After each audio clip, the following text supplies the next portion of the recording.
Diasco Foot, le miroir du football de la diaspora congolaise.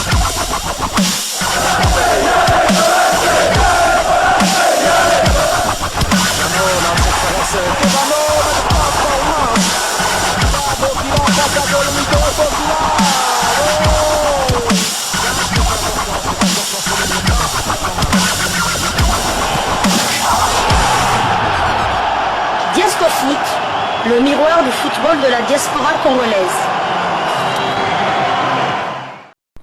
Vous êtes sur Diasco Foot, le miroir du football de la diaspora congolaise.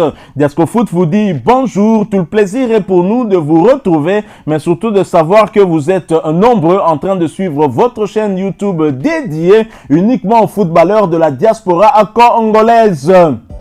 C'est l'heure de partager avec vous quelques news que nous avons pu récolter pour vous, des news concernant certains de nos internationaux ou des binationaux qui se sont illustrés dans leurs clubs respectifs. Et cela dans le cadre de cette troisième livraison de ce jeudi 25 avril 2024. Une livraison que nous débutons par l'Égypte.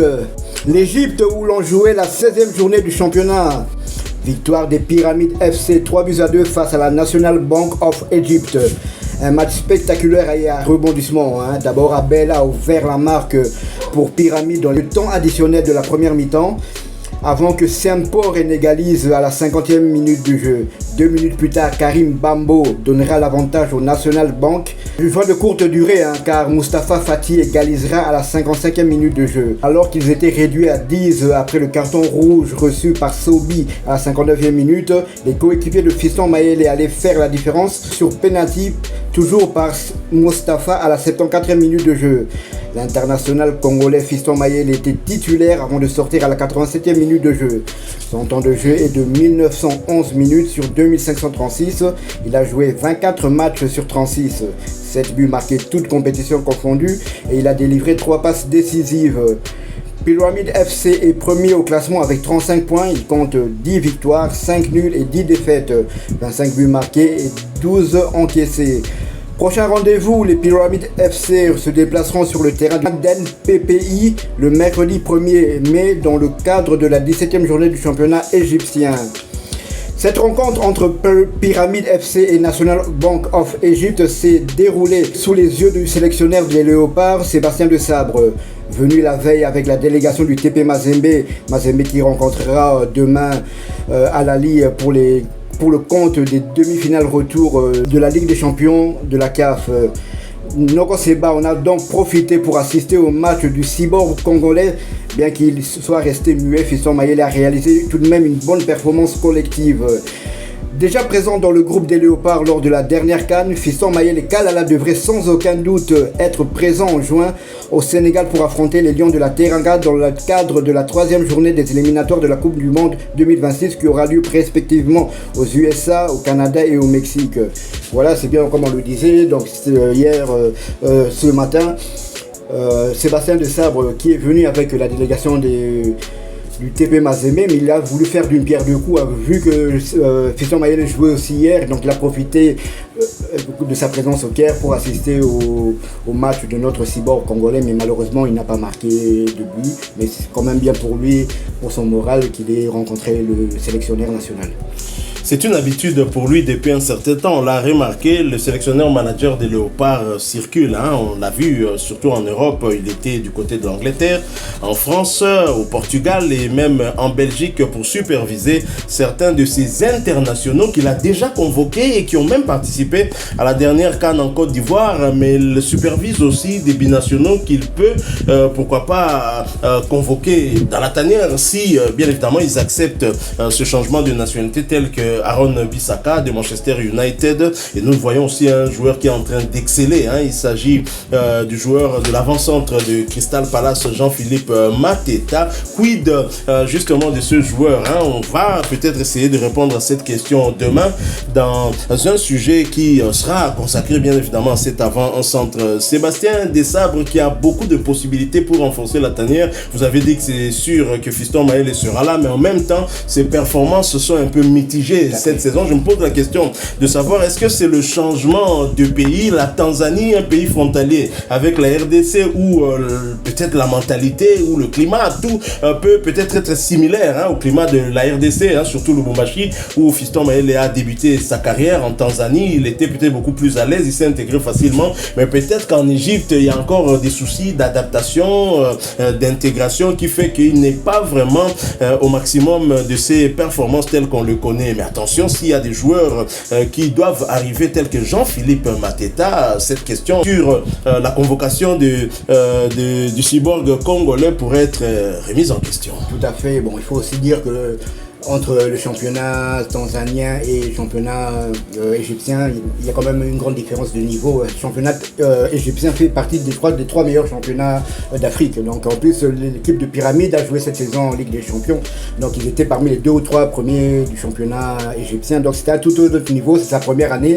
C'est vrai qu'il n'a marqué que 7 buts, toutes compétitions confondues. C'est pas assez, vu qu'il a joué pratiquement plus de 30 matchs, si mes souvenirs sont bons. Donc c'est pas assez, mais il est titulaire. Il est titulaire et il pèse quand même sur l'équipe et c'est un joueur important du dispositif des Pyramids FC. Mais on espère aussi que lors du match face au Sénégal, nos attaquants vont retrouver leur efficacité, car que ce soit Fiston Mayele, que ce soit Simon Banza et Cédric Bakambu, aucun des trois n'avait marqué de but lors de la dernière CAN. Donc on espère qu'ils vont retrouver le chemin défilé, pourquoi pas contre le Sénégal. J'aimerais bien entrer dans la tête de Sébastien Desabre pour savoir ce qu'il s'est dit en suivant le cyborg congolais lors de ce match. Alors nous quittons l'Afrique, nous quittons l'Égypte, nous allons cette fois du côté de la France où l'on jouait la 30e journée de Ligue 1, championnat français de première division. Gédéon Kaloulou et ses coéquipiers n'y arrivent plus. Le FC Lorient risque de descendre en Ligue 2 s'il ne réagit pas. Le FC Lorient de l'international congolais Gédéon Kaloulou a été étrié à domicile sur le score d'un but contre 4 hier, mercredi 24 avril 2024, par le Paris Saint-Germain de Kylian Mbappé, leader au classement et demi-finaliste de la Ligue des champions européenne. Le premier but était l'œuvre de Dembélé qui avait ouvert le score. Ensuite, 3 minutes plus tard, il sera emboîté par son coéquipier Kylian Mbappé. Dembélé va inscrire son doublé à la 60e minute pour le 3-0 avant que Mohamed Bamba, coéquipier de Gédéon Kaloulou et Victor Makengo, ne puissent réduire le score à 1 but contre 3 à la 73e minute. Mohamed Bamba, un joueur ivoirien, et Kylian Mbappé va corser l'addition à la 90e minute en inscrivant le 4e but des Parisiens pour le 1 contre 4. On peut dire que cette saison, Kylian Mbappé est très clairement le bourreau des internationaux congolais qui ont participé à la dernière CAN. On se rappelle de son triplé lors du match contre Montpellier face à Dimitri Berthaud. Alors Dimitri Berthaud a été titularisé pour l'occasion pour ce match-là par son staff technique. On constate que Gédéon Kaloulou, qui avait perdu sa place de titulaire, a également été titularisé que contre le Paris Saint-Germain. Il retrouve la place de titulaire contre le Paris Saint-Germain de Kylian Mbappé. On peut dire que pour les deux, Izalaki Bampoka Batikelaki Bango na staff technique na Bango. Titulaire, Gédéon Kaloulou, latéral droit des Léopards de la République démocratique du Congo, n'a malheureusement pas disputé l'intégralité de cette rencontre puisqu'il a été remplacé à la 79e minute de jeu, portant à 989 minutes son temps de jeu sur les 2908 minutes possibles. Il aura participé à 17 et 26 matchs avec son club, avec à la clé une passe décisive délivrée. Quant à Victor Makengo, lui qui avait fait son entrée au cours du match précédent, cette fois n'était plus sur la feuille du match. 627 minutes son temps de jeu et sur les 3387 minutes possibles, Victor Makengo n'a participé qu'à 12 des 31 matchs avec son club. Et pour rappel, il reste éligible pour jouer avec les Léopards, mais les Léopards, une équipe dont les places se vendent maintenant très cher. Je me demande si, avec ses performances de cette saison, s'il y a lieu de le convoquer, peut-être le caser tout simplement et voir à l'avenir. Alors après leur lourde défaite, le FC Lorient est avant-dernier de Ligue 1 avec 26 points après 30 matchs joués, derrière respectivement le Havre qui compte 28 points et le FC Metz, premier non non relégable qui compte 29 points, 6 victoires, 8 nuls et 16 défaites, 36 buts inscrits contre 59 encaissés. Il s'agit de la 4e défaite d'affilée en championnat pour le FC Lorient. Et à 4 journées de la fin de ce championnat, Gédéon Kaloul et ses coéquipiers devront réagir au plus vite s'ils veulent quitter la zone rouge afin d'éviter d'être relégués en Ligue 2 la saison prochaine. Et justement, pour le prochain rendez-vous, ils auront l'occasion de se ressaisir. Ce sera pour le compte de la 31e journée et la réception du FC Toulouse le dimanche 28 avril 2024 sous le coup de 14h heure de Kinshasa et 15h heure d'Arou en Ituri en République démocratique du Congo. Nous restons toujours en Ligue 1 française et toujours pour le compte de cette 30e journée. À 10 contre 11, les coéquipiers du demi-dieu congolais Chancel Mbemba Mangulu évite la défaite à domicile face à l'OGC Nice.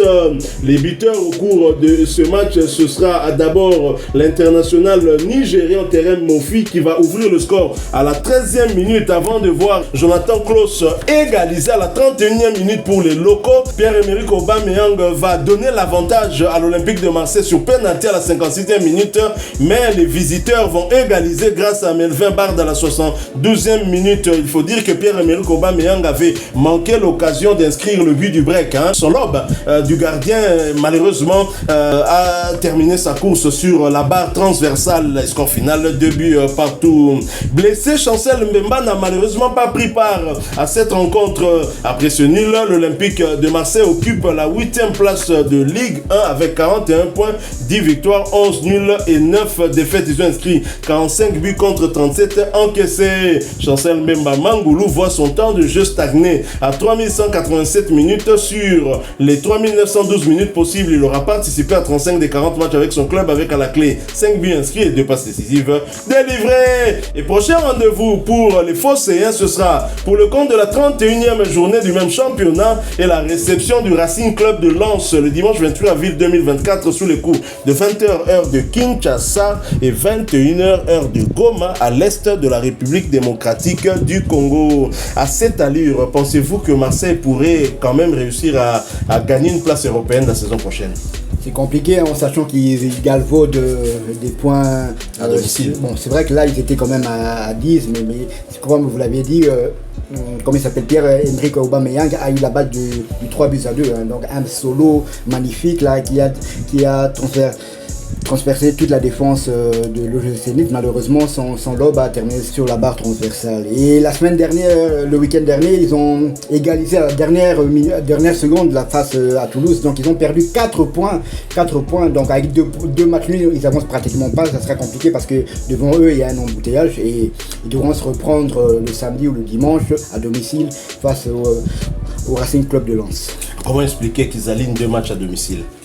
Disons que le match contre l'OGC Nice, c'était un match en retard. Donc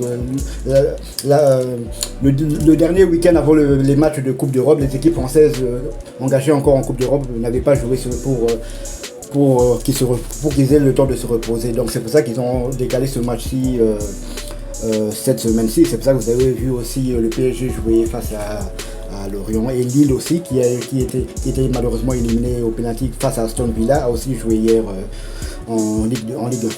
Pas facile d'être à la place de Jean-Louis Gasset qui a perdu pas mal de joueurs. Si Jonathan Klaus a fait son retour à l'occasion de ce match, il a d'ailleurs réussi à égaliser pour son équipe pour le 1-1. Chancel Mbemba Mangulu, lui, reste au repos, sans doute pour qu'il puisse mieux récupérer de cette blessure qui ne laisse pas notre demi-dieu congolais. En tout cas, prompt rétablissement à l'international congolais Chancel Mbemba Mangulu. Voilà qui met fin à cette 3e livraison sportive de ce jeudi 25 avril 2024. Si vous l'avez aimé, laissez-nous un maximum de j'aime. Merci de partager avec nous en commentaire votre point de vue. Et n'oubliez pas de vous abonner si vous êtes nouveau sur cette chaîne Diasco Foot parce que nous sommes le miroir du football de la diaspora congolaise.